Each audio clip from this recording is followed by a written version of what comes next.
Earlier this year, I earned the Platinum Trophy in Stardew Valley, the adorable farming simulator game developed by Concerned Ape.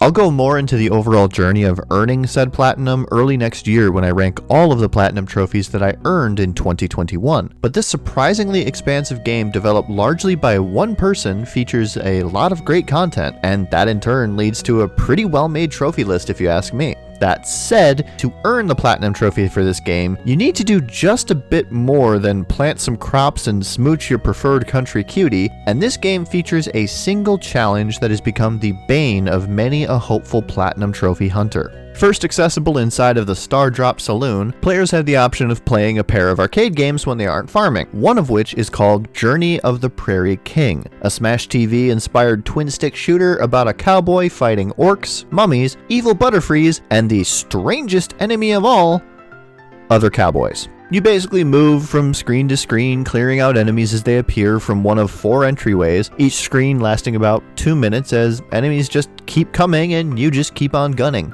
They'll occasionally drop temporary power-ups and money that can be used to buy permanent upgrades every 2 screens, and the ultimate goal is to defeat a wizard named Fector, which makes absolute sense for a cowboy game. For most players, this is just a nice little distraction from the typical daily grind of the main game, where performing mind-numbingly menial tasks like watering crops, catching fish, and shoving diamonds down Abigail's throat can sometimes get boring. But here's the thing. This game, that I will remind you is essential for Platinum completion, is stupidly, needlessly difficult. This is disgusting. This is awful in every way. Like many games of its type, the challenge here is learning the patterns of your enemies, grabbing the proper upgrades, and in general just surviving. But for trophy hunters like myself, there's an extra layer of challenge to the game. Like most arcade games, players are limited to only a few lives, being able to pick up some along the way, and if you're not a fan of this kind of game, you're likely going to need every life you can get just to make it to the end. But that's only if you want to have an arcade cabinet of your own inside of your in-game house. If you want the Platinum Trophy, you need to go one step further. Not only do you need to beat the game with its massive amount of enemies constantly bum rushing you, but you need to do it without dying once. Dubbed Fector's Challenge, this is the one trophy that many players of this game will likely get to and decide to quit or end up spending hours and hours trying to complete.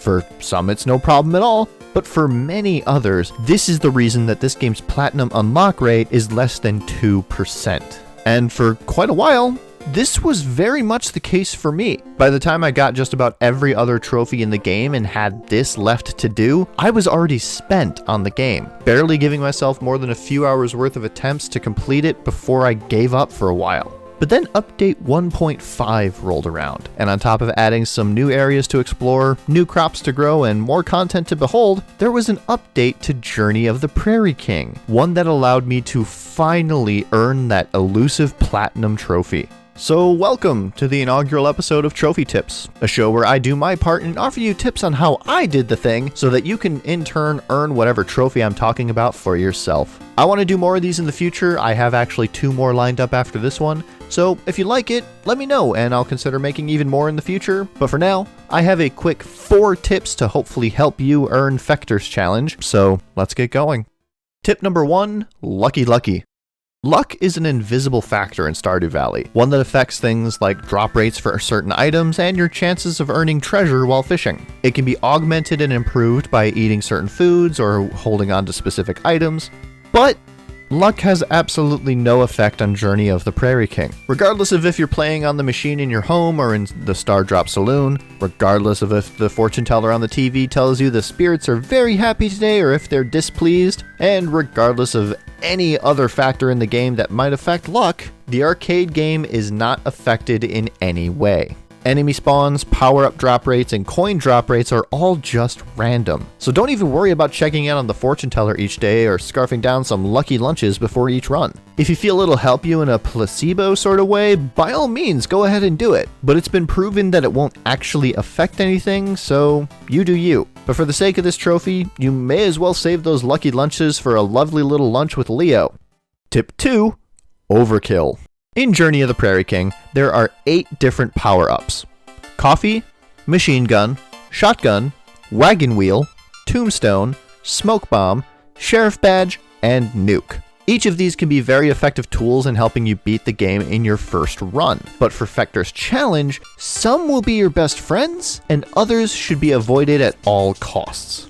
The machine gun, shotgun, wagon wheel, and sheriff's badge are the 4 you should try and go for whenever it's safe to, especially since they stack on one another, allowing you to have a pretty wide coverage with your weapon. Ideally, it's good to have one of these in your reserve slot up here in the top left, so that if you get into a pinch, you can whip that out, and in general, these will help you clear out enemies so much more than any of the other items. To that end, avoid the smoke bomb and the nuke. Now that might sound odd, but let me explain. The smoke bomb is an item that, when activated, randomly teleports you somewhere on the map and temporarily confuses every enemy on screen, freezing them in place. This can be effective to use to get out of a hairy situation, but the random element of where you'll spawn is too unpredictable to use well. It can be life-saving if you have no other options, but I personally feel it's best to avoid it if possible. As for the nuke, while it's effective in clearing all the enemies from the screen, it also means that every enemy you just cleared will not drop anything. And when your entire run is dependent upon getting power-ups and as many coins as you can, the nuke should be used again as a last possible resort. As far as the coffee and tombstone are concerned, I say use those at your own discretion. The coffee makes you fast and the tombstone makes you temporarily invulnerable and can kill enemies just by touching them, but just be careful using them both. They both have a bit of a timer to them, so learn how they work, and you might be able to use them effectively. So if you find that these items work better for you than they did for me, that's up to you. Honestly, getting to know the different items and how they work is ultimately what this one is about, but the next tip is crucial to earning a successful run. Tip number 3, make it rain.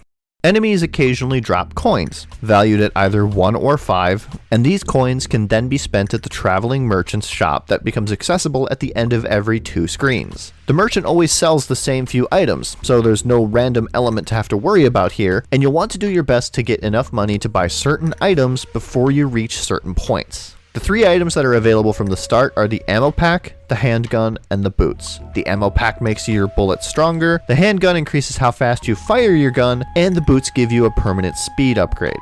Since the shop only spawns 2 or 3 times per area, it's best to prioritize increasing your gun's proficiency above all. Get the ammo pack first, then the handgun, and switch off between these 2 until you've completed the game. But in order to be able to buy all these things, because this cowboy game apparently runs on capitalism, you're gonna need some serious coin. The first upgrades are easy enough to acquire, but eventually the upgrades can get to be pretty expensive, so making sure you have enough money is crucial.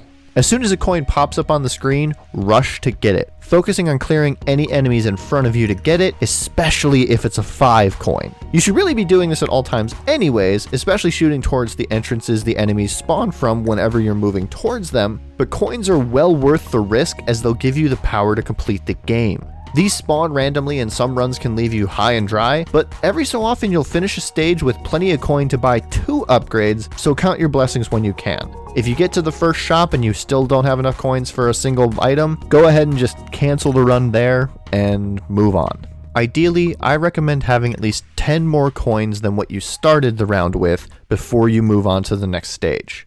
And to that end, let's move on to the final tip, which is tip number 4. Time travel. As I mentioned at the beginning of this video, the 1.5 update added many things to Stardew Valley, but also an update to the arcade game itself. While it doesn't really do much to make the game easier, the update does allow players to save and resume the game at will, as opposed to restarting each time you leave the game like how it used to be. This is going to be your best tool in completing this game, and if done right, will significantly drop the amount of time you need to complete this ordeal. While getting the right power-ups and getting as many coins as you can will ultimately benefit your ability to take out enemies, being able to save each time you complete a stage will make it so you don't have to start from the beginning each time, and if you happen to die due to carelessness, pure dumb luck, or some random element that you can't always account for, you can just make your character go to sleep for the night and pick it up right from where you started the following morning. How this works is simple. Each time you complete a screen, enter the next screen, and wait a moment. Once you see the first enemy spawn, exit the game and go to sleep. This will ultimately save your main game, and when you go back into play, you will start from the screen you just left. This is imperative towards using this strategy, allowing you to not only save your place to keep you from having to start all over when you die, but also to make sure you have enough money to advance and get the upgrades you need. Only had 3 coins spawn during that stage, or you accidentally die, all you gotta do now is restart, see if you can get more. Once I combined these 4 tips together after what must have been multiple hours worth of attempts, I was able to complete this trophy in just over half an hour, finally unlocking it and earning me that platinum trophy goodness. I hope that this helps some of you get this admittedly annoying trophy, and as I mentioned earlier, please let me know if you'd like to see more videos like this. I have a few in the works, but we'll see how they go. Either way, thank you very much for watching. Be sure to do all that fun YouTubey stuff down below. Follow me on Twitter if you don't already, where I'll occasionally post stuff like this, and I will see all of you in the next video. Take care.